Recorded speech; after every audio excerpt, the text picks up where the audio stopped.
Hi YouTube, this is Problematic Boy, and with D4 currently for me a little less than 11 hours away, I thought I would make one last video on the trauma Thea.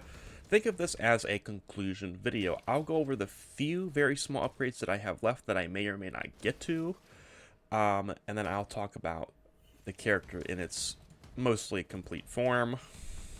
Mostly complete form. Very close, like 98% complete form. Gear almost perfect in my opinion. And to start things off, as you can see with Degenerate Town, very funny, I would show a typical 4-compass T8 map. This is probably still, even though I can do them fairly quickly and decently, still probably the weakest point for the build. I'm going to upgrade that, actually, get more CDR. Or if I don't even know if you get more CDR. I'll go over my skills and my talents one last time. And then what you'll see is I won't make major changes on NA. If you want to look at the character, it's level 100. It's on new Thea. It is prob chained up. That is my character. It is prob chained up. So if you ever want to look at it, I'm keeping on the gear. I put the slates back on last night. I've been messing around trying some alts, and of course I'm sharing slates because they're expensive. But all the slates that I had on other characters are now on this character. And the slate is, as you can see, complete. I'll hover over things. There's two spots where we could put something. That's part of the upgrades that we could last get. They're very expensive. But hey, we'll talk about that when we get to it. First things first, I just want to show T8. Let's go into Demi-Man Village. I'm going to waste my compasses because I just want to show. So first we roll the map. Hopefully this doesn't take too long, and it's fine. We have Physical Blessing here. Okay, that's fine too. I'll do a Dazzling.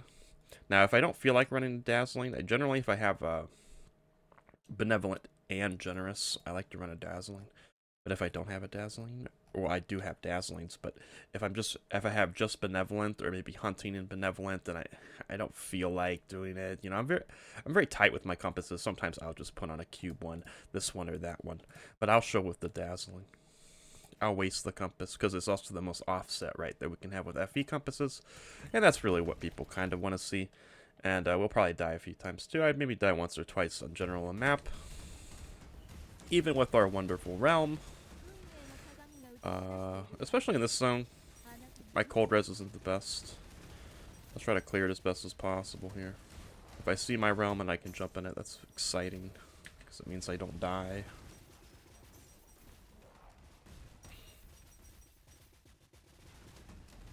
It also means I can kill things. Now, if you're doing an uncompassed T8, which I actually end up doing at this point in the league because I have so many T8s and I want the tax. I just want the tax, right? So I boss rush T8. And I just resonance them and put on maybe 1 or 2 cheap compasses. Maybe 3. Like really cheap ones, like very barely any offset degrees. You can really just leap through most of it. But in a 4, sometimes you just need to get into that realm. It's just the way of the world, dude. You gotta get in that realm to not die, to do enough damage to kill some of these rares.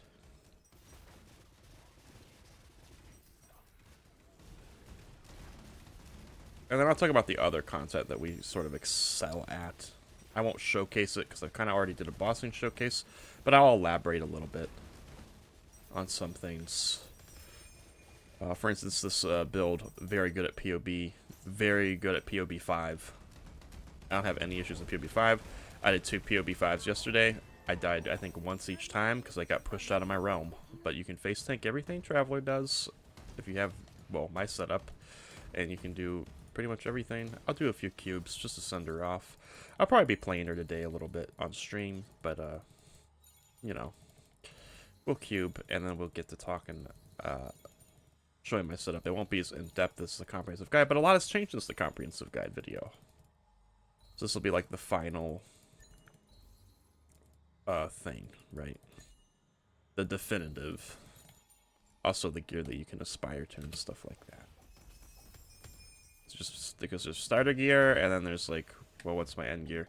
Obviously, I will reiterate, the gearing is pretty straightforward. Add tenacity stacks where you can, but there's one little complication where you want to add focus stacks on top of your tenacity and agility stacks. Once you get a certain memory, once you get the crossing the divine threshold memory, you want to add some focus stacks onto each of your reigns, and you want to add it on your slates. So let's first take a look at the gear. I'll show off the gear. I didn't even do that map with my Kraken on. Hey, when you're mapping, use a Kraken helmet. It makes it a lot easier. It makes it a lot smoother. That map would have maybe taken a billion years less with an explosion. Would have been nice. And I still made some flame elementium. That's kind of interesting, isn't it? Because I had so much quantity on that. But when I'm doing POB, my 4s, my 5s, or whatever I feel like doing. Sometimes I chill in, 2s and 3s. I put on this helmet, and this helmet is the tried and true. I've had this helmet for a really long time. It's got crit damage, it's got affliction effect, and it's got some stupid lightning res on it, and it's got melee skill level, which is actually pretty significant for damage. So when I'm doing the bosses, whether it's T2 Lawbearer, whether it's Uber Keegan, I don't do Pirate at all, or T8 Traveler. I don't need this for T8 Traveler, and I don't need this for T2 Lawbearer, but I put it on. Now, I'll talk a little bit about T3 Lawbearer and POB5. For POB5, I put this on. Like I said, 1 death in the POB5 each time I did it, and I'm very comfortable there. If I wanted to farm a lot, I'd probably farm a lot of POB5s or just run up my own POBs up to 5 and do them all. I face tanked everything Traveler did, including the spinny circles. I just stayed in my realm and I kill him. It's very, very easy.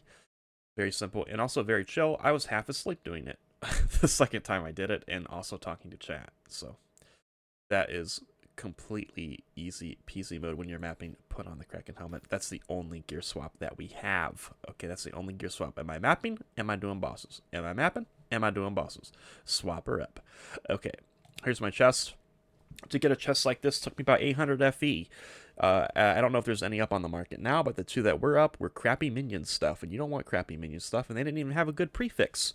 For prefix, you want one or both of convert physical damage to fire, or additional physical damage taken. You can get both. They're very nice to have both T1. I only have one T1 here.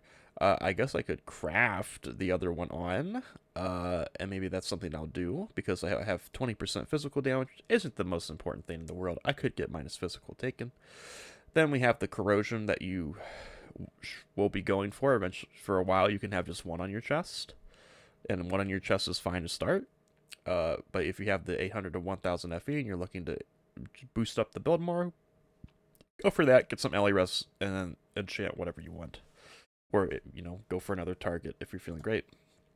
Here's the box. The box is the one place we can make a gear upgrade. You can go for a defensive skill effect box.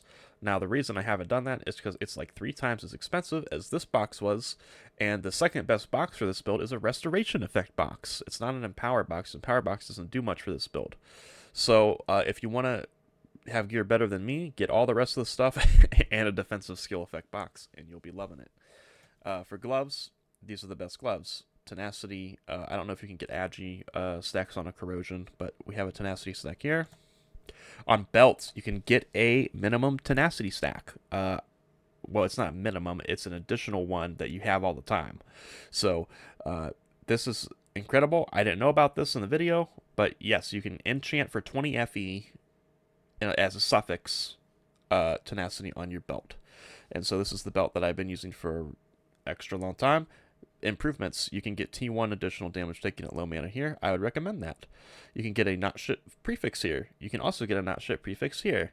But the affliction effect and erosion res is very welcome. And yeah, you definitely want the tenacity stack. So I think these 3 suffixes are perfect. They're pretty much locked in. This is what you want. And then the prefixes obviously could use some work.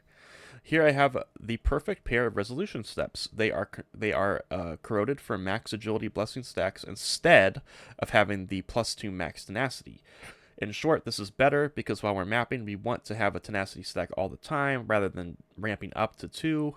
And this also works as +1, and this also acts as like, an additional max tenacity. So it's the same effect, but it's better for mapping. It's better in general, even though this is kind of a shit pair with only 12% LRS. We have 2, 3 blessing, triple blessing, chaotic endings. Now they can look one of three ways. You need a focus blessing on both of them, right? So you need a focus blessing here, you need a focus blessing here, and the other two blessings can be any of tenacity or agility. So here I have tenacity and agility. Here I just have 2 tenacity. Generally, 2 tenacity is cheaper. So these are both about 1,500 each. I think this one was cheaper by about 100 or 200. I don't really know. I don't remember. But I bought these, and this is the big upgrade. Big upgrades here. Second, you want to, at a certain point, it's much better to drop the double damage on the trauma and just get an extra stack. Stacks mean everything at a certain point, especially as you're investing more in the build. So getting the double corroded hunting blades is, this gives you swag. This gives you swag, okay? This is the cool points here. You get the max tenacity stacks and the base and the what scales the build, right? the where all our damage comes from. So you need to hit both of these.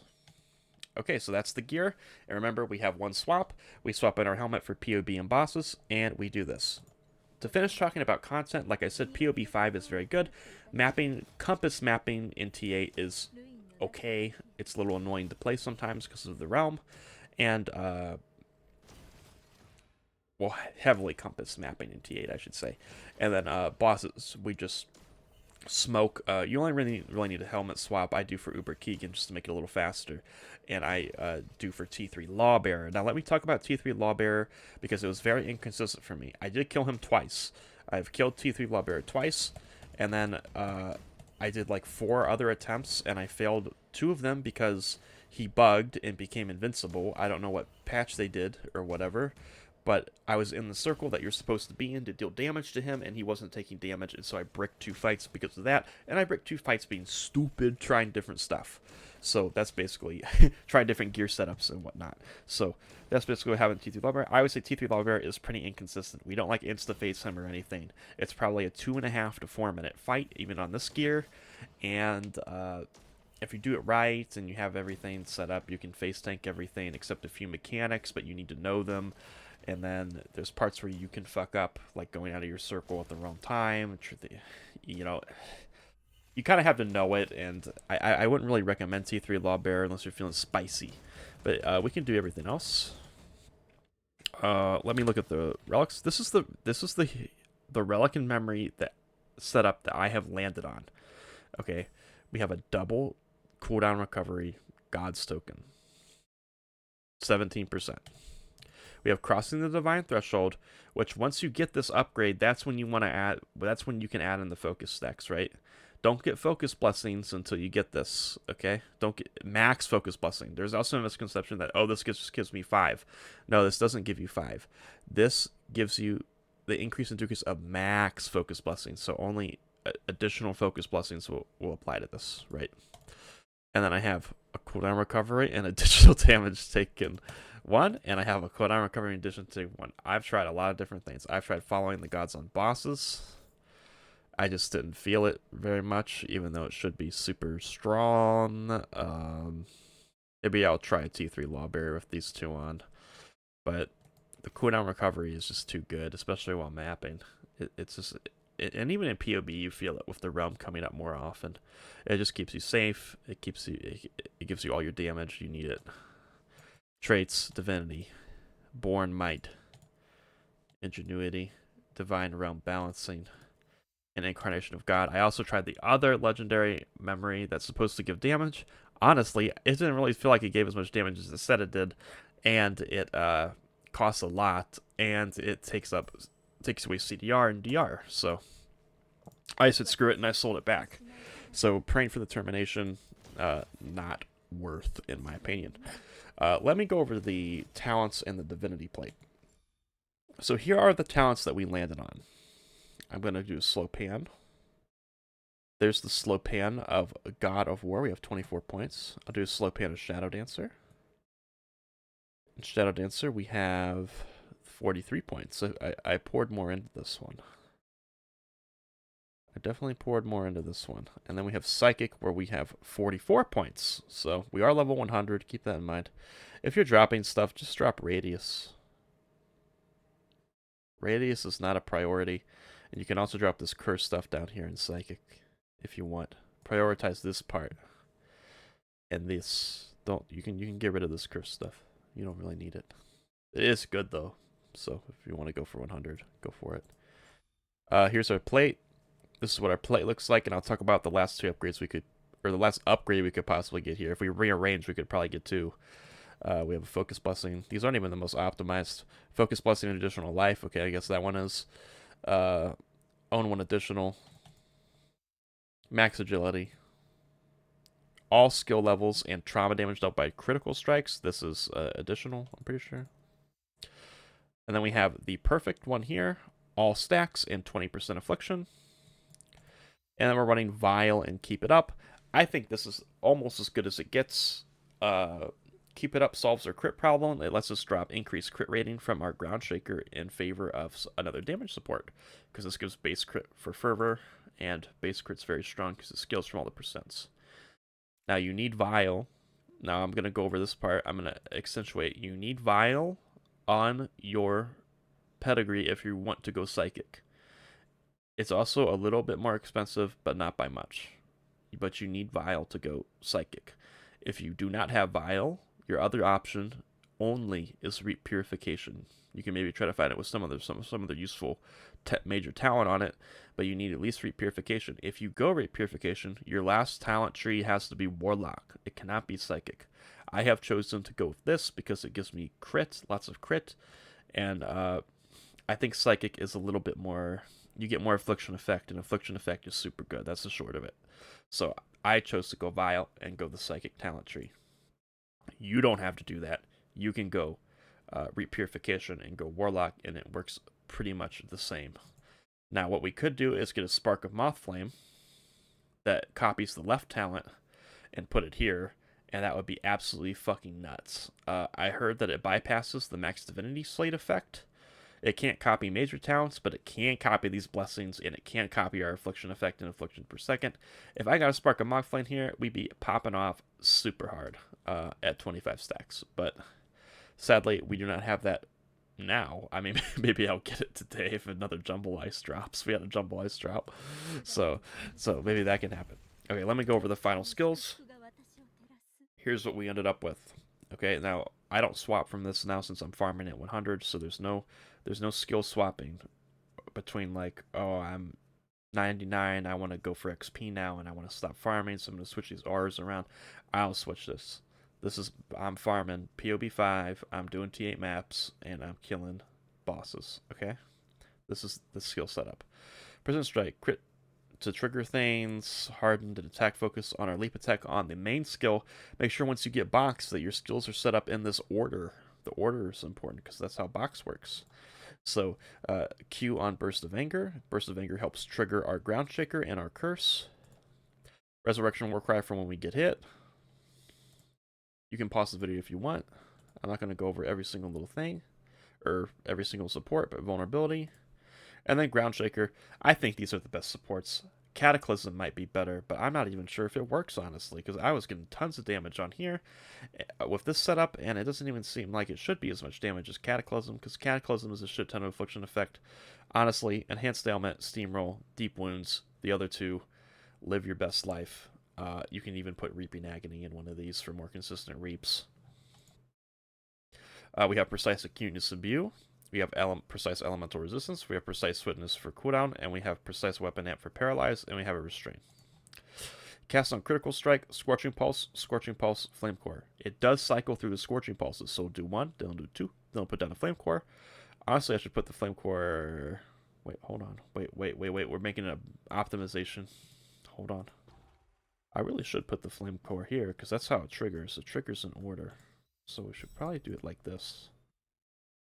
This is live improvements. It's not the biggest thing in the world. I did POB 5 with it the other way, and all my other shit with it the other way. So, and then you have a Precise Auto Defense with Frost, Shield, Delayed Pain, and Safeguard Range since we're not using a Spirit Magus. If you're using a Spirit Magus, or if you want to swap in a Spirit Magus, go for it, and then use Protection Field. But I don't really like them. So that is the skills. We went over Divinity Plate.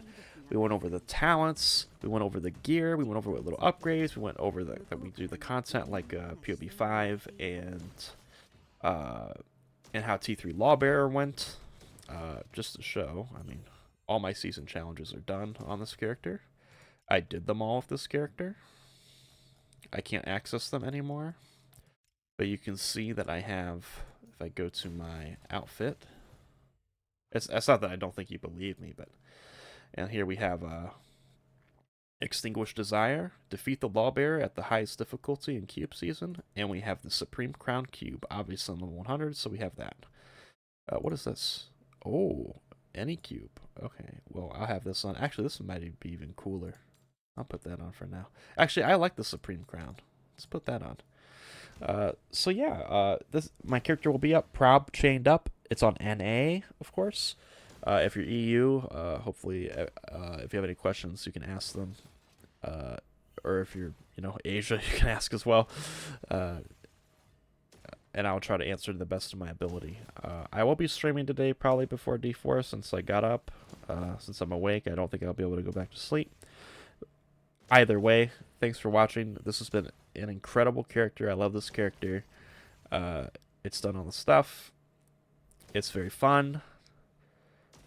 And I think that's it. I don't think I hit anything other than talking about how this character's been great. It's my best character to date. It's one that I felt I had to take to 100, and it was a blast. It was pretty fast to 100, partially because of how fast the build goes when you're just leaping through everything, and partially because I do have 2 XP balance pets. I have Anthem, and I have the common one, but not the purple one. So I had about 60% balance. So that's part of the reason it went fast, but also I played a lot, and we went really fast getting the XP, so yeah. Really happy, really satisfied. Hope people who play it are very happy and satisfied too. And I might not be done with it, maybe D4 is like a D3 situation. It's not fun for more than a week, and either it's not far more fun than a week and then I just want to wait till season 1, which I might do, and then go back to Torchlight, or maybe it hooks me for a little bit longer than that, but we'll see. Alright, well, this is Pragmatic Boy. Thank you for watching. I'll see you guys around. Bye-bye.